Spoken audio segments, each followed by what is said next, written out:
If you're new to the channel and unfamiliar with this series, a case almost too gruesome to mention, it is a series reserved for those cases that are a little bit more disturbing, and this one most certainly fits that category. Some of you may remember the case, as it sparked outrage in India nearly 10 years ago now, and was covered internationally. This case takes place in Delhi, India. Jyoti Singh was a 23-year-old woman who was studying to become a physiotherapist. From a young age, she was driven to pursue a career that involved helping people. Her father sold some land and worked 2 jobs to help support her through her education, and she too worked at a call centre to get by. Jyoti hoped that when she graduated, she would be able to earn enough income to help her parents to retire and repay them for their sacrifices. On the night of the 16th of December 2012, Jyoti and her boyfriend Awindra Pandey had just finished watching the movie The Life of Pi at the cinema. At around 9:30 that night, the two were trying to find a ride to a city neighbourhood called Palam. Before too long, a bus pulled up to the stop and a young teenage male told them that the bus was heading to Palam, which is where they wanted to go. The bus pulled over and the couple boarded. Inside the bus was 6 males, including the driver. But little did the couple know, those 6 men all knew each other and had incredibly sinister intentions. A few minutes into the route, Jyoti and Awindra began to become concerned as the bus was heading in a totally different direction. The 6 males on the bus began harassing the couple, asking what they were doing together so late in the night. Feeling threatened, Awindra confronted the men on the bus, and a fight soon broke out. 5 of the men began to attack him, while the driver continued to drive around the city. One of the men pulled out a jagged rusty iron rod and hit Awindra over the head with it. The group then proceeded to beat him with it. The beating was so severe, Awindra fell in and out of consciousness. Jyoti was then dragged to the back of the bus. She tried her best to fight off the attackers. She punched and bit the men, but they managed to overpower her and used the iron rod to beat her too. After beating her for a few minutes, the men proceeded to force themselves upon her. The men then took the jagged iron bar and inserted it into Jyoti's genitals and anus. From the barbaric attack, some of Jyoti's intestines had come out. The men then pulled on Jyoti's intestines with their hands, and from the pain, she passed out. The attack lasted for approximately 45 minutes. After the men were done, the two were stripped naked, their possessions were taken, and they were thrown from the bus while the vehicle was still moving. A passerby noticed the couple and phoned for the police. The police came and took the pair to the hospital. Awindra was badly hurt, but he was doing okay. But Jyoti was in critical condition. A medical report showed she had suffered internal bleeding and serious injuries to her abdomen, intestines, and genitals. Jyoti regained consciousness but couldn't speak. During the attack, she overheard the men speaking to each other and was able to provide some of the names by writing them down. She also gave statements through hand gestures and answering multiple choice questions. They explained to the police that they were tricked into believing that the bus was part of the city's public fleet. It took the Delhi police less than 24 hours to track down and arrest the first man in this disturbing crime. The police studied the CCTV footage from the highway cameras, and the footage showed the bus driving past a camera at around 9 PM. The bus was then identified as part of a fleet owned by a private charter company that operated for a private school. The suspect who drove this bus was tracked down. The driver was a 30-year-old man named Ram Singh, and the others involved were soon tracked down too.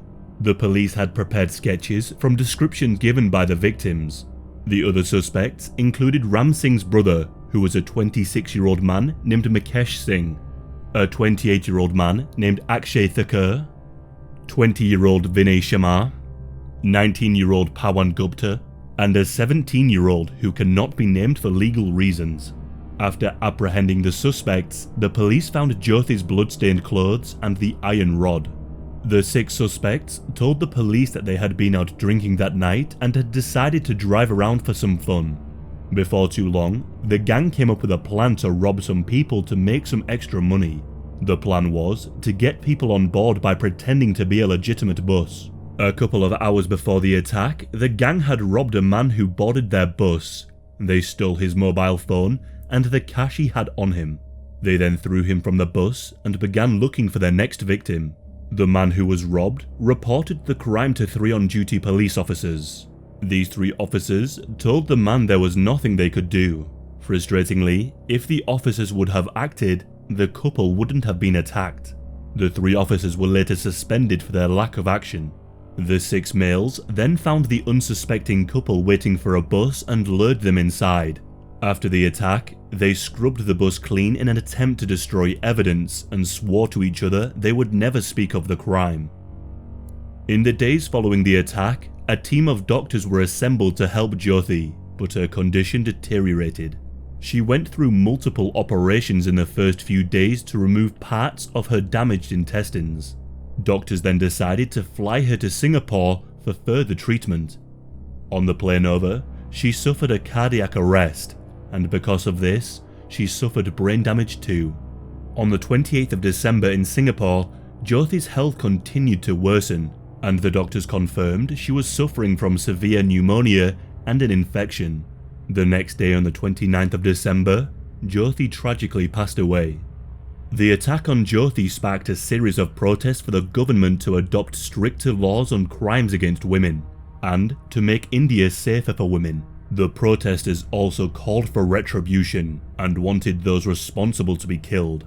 Many of these protests occurred when Jyoti was in hospital and continued after she passed away. The protesters were met with tear gas, batons and water cannons, with many of the protesters arrested. Because of the pressure from the media and protesters, the trial was held in a special fast-track court. Usually, trials in India can take as long as 10 years. The suspects tried to claim that Jyoti and Awindra had begun to kiss at the back of the bus, which went against moral tradition.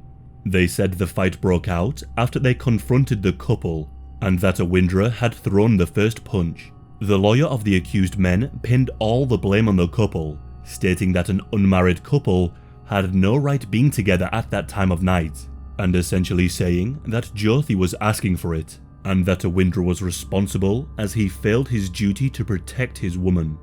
On the 10th of March 2013, the driver Ram Singh was found dead, hanging from the ceiling in his cell. He was supposed to be under constant watch and was also sharing his cell with 2 other inmates. Despite this, Ram had apparently used bedding and a string from his trousers to make a noose, and used this to end his own life. Although this theory is contested, it's thought that his cellmates and/or guards may have taken justice into their own hands. Ram had an arm injury, which would have made it almost impossible to do. His family believed that he was murdered. The 17-year-old was the first one to be brought before the courts. He was tried separately and as a juvenile. He was found guilty of the crime and was released in 2015 after serving 3 years in a reform facility, which was the maximum sentence for juveniles. His identity has been changed and his criminal record has been wiped clean. Mukesh Singh continued to place the blame on Jyoti and said, "It takes 2 hands to clap. A decent girl wouldn't roam around at 9 o'clock at night. A girl is far more responsible for SA than a boy." On the 10th of September 2013, the 4 other men involved were found guilty and sentenced to death. In the months leading up to the executions, the 4 men filed petitions to reduce their sentences to life imprisonment instead. Thankfully, the courts did not approve their requests, and then, in the final hours before they were put to death, they were able to file a last-minute appeal to have their death penalties overturned. These 2 were rejected. The 20th of March 2020 was the day of execution. Hundreds of police officers were deployed outside the jail to control a crowd that waited to celebrate their deaths. The men were escorted to the gallows, and it's reported that a couple of the men broke down and pleaded with the officers to spare them. The executioner placed a noose around the neck of each of them one by one. The jail superintendent then signalled for the trapdoors to open. The 4 were then hanged simultaneously for a total of 30 minutes. Their bodies were then disposed of in accordance with their religious practices. The death of Jyoti led to 6 new fast-track courts being created for SA cases, which now also carries a capital punishment if convicted. Some sources say there have been some improvements to the legal system and public awareness. Some sources say otherwise.